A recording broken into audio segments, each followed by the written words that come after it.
Lord Protector. Chapter 1: The Return of the Great Marshal. Oakheart International Airport, which had always been hustling and bustling, had no signs of tourists at all. The entire place was so silent that one could hear a pin drop. Only thousands of men dressed in camouflage uniforms were present with loaded weapons, waiting in anticipation. Zone 1. Clear. Zone 2. Clear. The colonel, who carried 2 stripes and 3 stars on his shoulders, Lone Wolf, let out a long sigh of relief after hearing the report. The coast is clear. You may alight now, Great Marshal. Zeke extinguished the cigar in his hand before he slowly walked out of the private jet. He was decked out in a fur coat that rustled in the cold wind. His expression was bland, but it instilled fear in others. Nonetheless, he exuded an aura like that of a monarch overlooking the world, which made people hold their breaths. Thousands of soldiers shifted their gaze to him uniformly, their eyes brimming with admiration. He was a living legend in their faith. Welcome back, Great Marshal, Lone Wolf hurriedly greeted. Zeke nodded indifferently. Great Marshal, Lone Wolf continued gingerly. Your family has sent some people to meet you. They are waiting in the lounge. They seem desperate for you to return to the family. Zeke stood rooted to the ground as he looked toward the lounge. There was indeed a row of people in suits, anxiously awaiting his return. As their eyes met, the people inside shuddered and couldn't help but kneel on the ground with pleading eyes. It would be a major shock to anyone who saw this scene. Did the dignified and influential Williams family of Atheville just get down on their knees? Zeke snorted, his mind wandering. He, the original young master of the Williams family in Atheville, had been forced by the head of the Williams family to take his twin brother's place in jail 15 years ago. No one had spoken up for him in the family, including his parents. He was released from prison 5 years later. And in just a few years, he became a marshal with unparalleled power and the world's #1 god of war. In the past, when he had experienced the cruelty of life, the Williams family had shown him no concern at all. But now that he was rich and powerful, they finally remembered him. How ridiculous! A sense of self-deprecation flashed across Zeke's face as he responded coldly. Tell them the moment the Williams family made me go to jail on behalf of my brother 15 years ago, Zeke Williams died. The Zeke Williams right now has nothing to do with the Williams family of Atheville. Tell them not to disturb me again or they'll see torrents of blood before their eyes. Take care of it, Lone Wolf. Don't interfere with my wedding reception. Lone Wolf nodded hastily. Yes, sir. Zeke walked up to the wedding car on the side. He stroked the jade pendant hanging on his chest.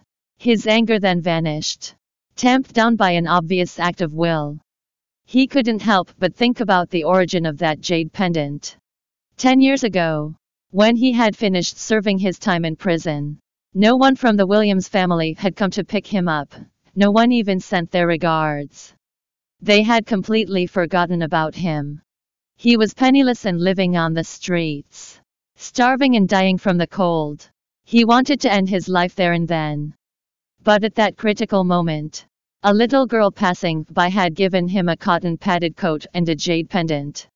This cotton-padded coat will keep you warm from the cold, and this jade pendant will bring you good luck.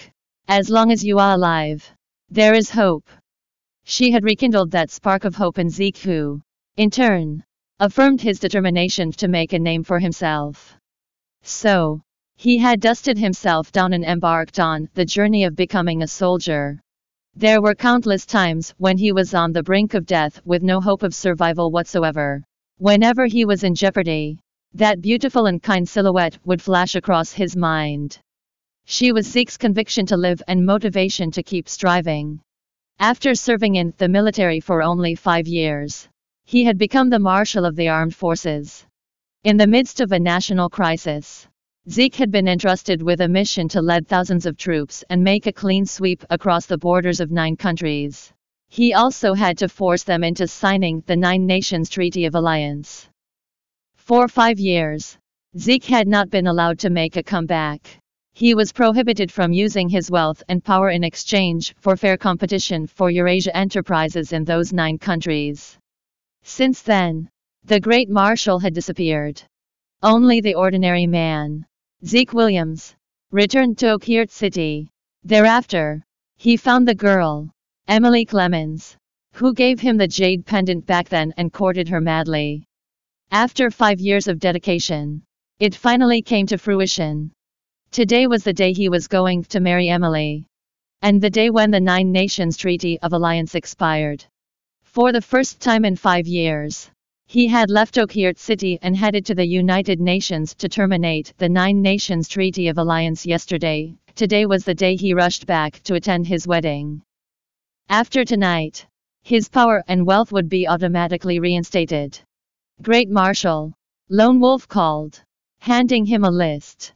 Your grand comeback ceremony is scheduled in 3 days. Here's the invitation list. Please have a look. Zeke glanced at the list and said, send 3 invitation cards to my fiancée, Emily.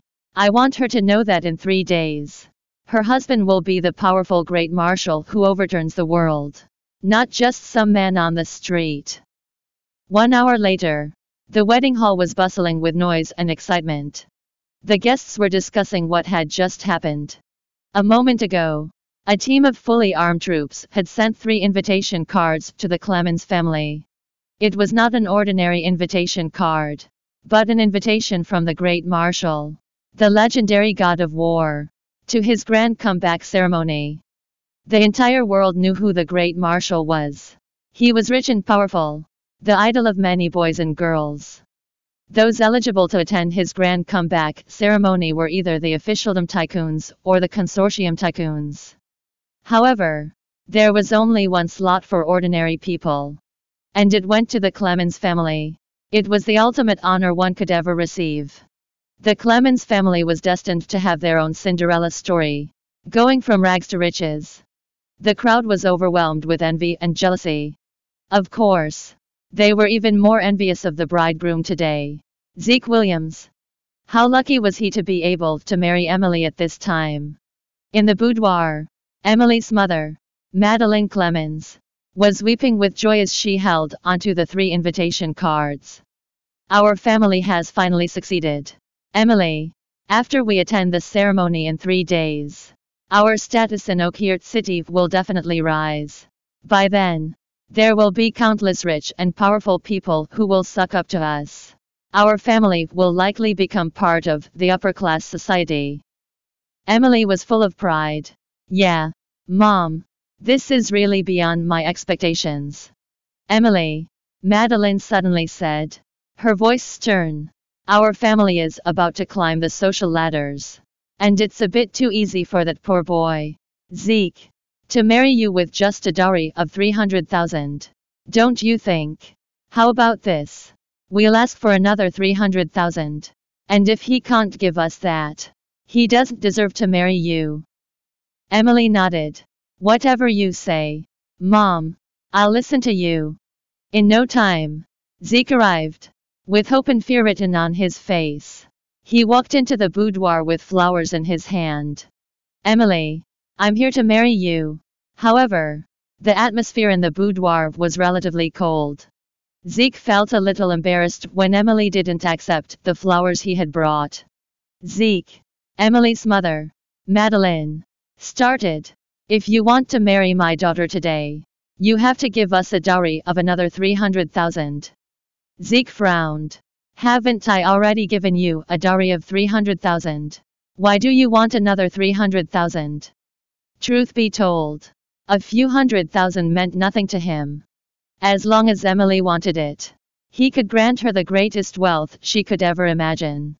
However, his wealth wouldn't be reinstated until after midnight. He really couldn't get 300,000 at that moment.